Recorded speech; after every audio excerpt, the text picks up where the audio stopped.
give you everything I am. You give it back to me and more.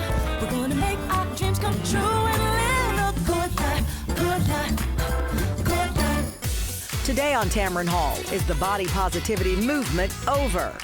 The shift from celebrating curves and practicing self-love has triggered a strong backlash.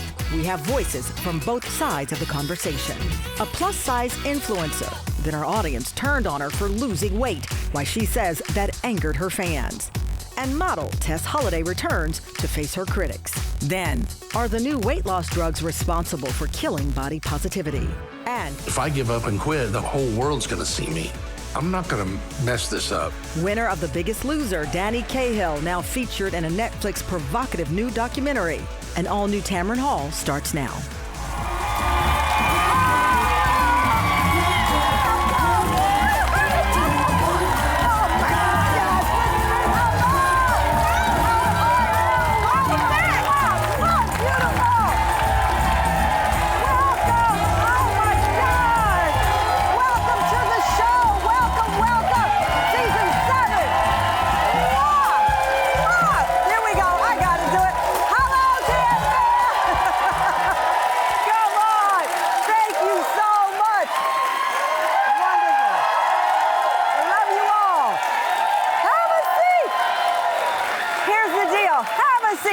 We're jumping right into this. Oh, you look beautiful. That's funny you should say that. She said I look beautiful. I thank you for that. And we're talking about beauty standards in this show because take a look at this headline. It's from The Atlantic in June, declaring the body positivity movement over. And that's not the only one. Dozens of headlines have pronounced that this movement is dead. For the past decade, we know we've all been talking about it. Love your curves, the body positivity. It reshaped the way we talk about weight, beauty, calling it a way of embracing so that our girls and our boys wouldn't feel bad about themselves. Heck, that we wouldn't feel bad about ourselves. But now headlines like those, and many on social media say there's a shift away from body positivity. Take a look. In 2009, supermodel Kate Moss said the infamous line, "Nothing tastes as good as skinny feels." Kate Moss would later say she regrets making that statement. But it wasn't one person pushing skinny. Diet culture was everywhere. It was $1 billion business, shelves packed with zero-calorie snacks, liquid diet, and meal replacements, then celebrities on every magazine cover, society, glamorized, heroin chic. Reality shows like The Biggest Loser promised big results and is now a focus of a Netflix documentary re-examining the pressure to lose weight in front of millions of viewers. This is what America thinks is healthy and safe. Then came the body positivity movement. Suddenly, plus-size models started landing major ad campaigns. Artists like Lizzo and Meghan Trainor released anthems celebrating curves and self-love. But in 2025, in the decade of GLP-1s, many are feeling renewed pressure to stay thin. Before it was banned, the so-called skinny talk gained millions of views on TikTok, encouraging extreme thinness and restrictive eating. Stop acting like yourself and start acting like a skinny person. We surround everything about food, and that's why we need to be on Skinny Talk. And some of the icons of body positivity are facing backlash for their own weight loss journeys. They're like, oh, she's not body positive anymore. I'm not fat anymore, but like, I'm still body positive. People were giving me all these names and titles of what I was, what I wasn't. You're not body positive, this. Now I'm too skinny. I'm like, I just don't, It's exhausting. It's exhausting. It's exhausting. Looks like we got ourselves a conversation in here. The author of the article I was reading in Atlantic, Annie Joy Williams, wrote that article asking, is it over? Also with a social media influencer, Maui Bigelow, who's been sharing the message of self-love to her thousands of followers for years. But when she went from 376 pounds to 176, she got backlash from some of her own fans who criticized her for being too small. Also returning, previous guest and plus-size model Tess Holliday, who I had to get in some battles on social media about. She was on our show discovering and revealing to our audience that she suffered the diagnosis of anorexia. She appeared on our show, season 3, became a hot topic. So many people had something to say, and I wanted to bring her back on our show to join the conversation. Please welcome our guest today. Thank you.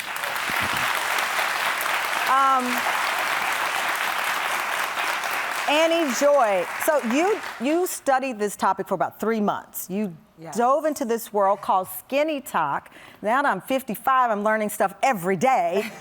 It's been banned on TikTok, but it exploded with people saying things like, you should be skinny, don't eat, extreme dieting. Yes. And so that was the original piece that you were looking at. What were you seeing online that piqued your curiosity? So I didn't mean to join the legions of women on Skinny Talk.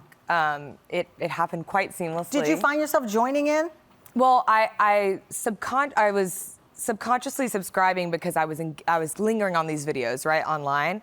I had originally liked a Instagram reel that was for a high protein, low calorie breakfast, you know, trying to diversify my morning routine. And then what I got next, I didn't ask for. What did you get next? I got a bunch of content that felt very reminiscent of, you know, my mother's generation of like eating disorders and very almost like pro-Anna. You can never be too thin or too rich. Yes. That when I was growing up, that was always the commercials and the message. You can't be too thin, you can't be too rich.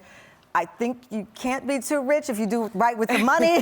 The thin part we know is a bunch of nonsense. Yeah. But you started out and you were scrolling and you got pulled into this world. Absolutely, yeah. And I remember thinking, I haven't seen anything like this, so shamelessly endorsing thinness, not health. Right. Since I was, you know, a little kid in the grocery store line with my mom, seeing those tabloid covers in the early 2000s that were like, Britney Spears is too fat and Lindsay Lohan's too skinny. And, you know, I was like, this has not been cool for, I thought, like 2 decades at least. So then the conversation began, is the body positivity movement over? Yes, because I was like, why is this being so successful? Women were engaging with it, loving it. You know, these women are getting huge followings. So yeah, it's like this, some of them have millions of followers before it was banned. Yes. And so that made you think, okay, there's something going on here. Have we swung to this whole other side from being completely body positive to now you can be as thin as you want and glamorized for it? Maui, I'm so struck by your story.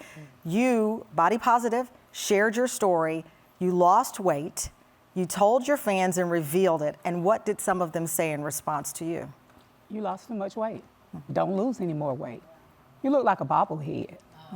Like you're too pretty to keep losing all that weight. Like, why are you doing this? Like, people were so when I started losing weight, I guess there was this whole sympathy and empathy connected to it, because in 2017, I was diagnosed with multiple myeloma, which is blood cancer.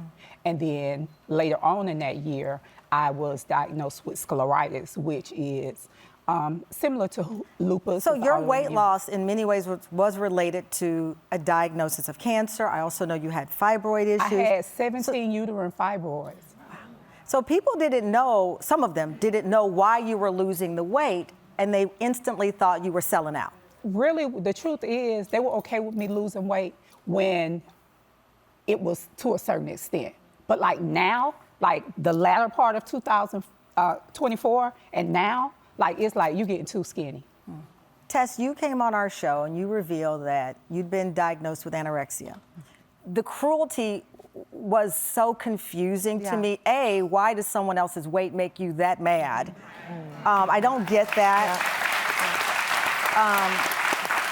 The same way with Maui, because a lot of the critics were other women, your fans. So a lot of women. And I'm thinking, why are you so upset about their bodies? But you know what it is? There is, and I hate to say this, and Tess knows, Tess and I have been together on a lot of this, but there's a lot of self-hate. There's a lot of self-hate. You're telling me you're a 400-pound woman, I'm a 400-pound woman. You have the same health issues that I have. You're not gonna fight to live?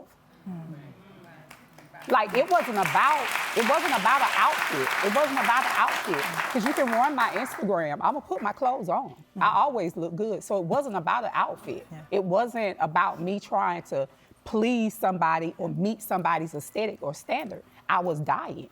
And so, especially for my friends, it felt like you're more invested in me dying than you are me living to soothe your insecurity. That's a great point. When we come back, we're going to dive into that. How much of this was about wellness and how much of it is about looking good in the right outfit?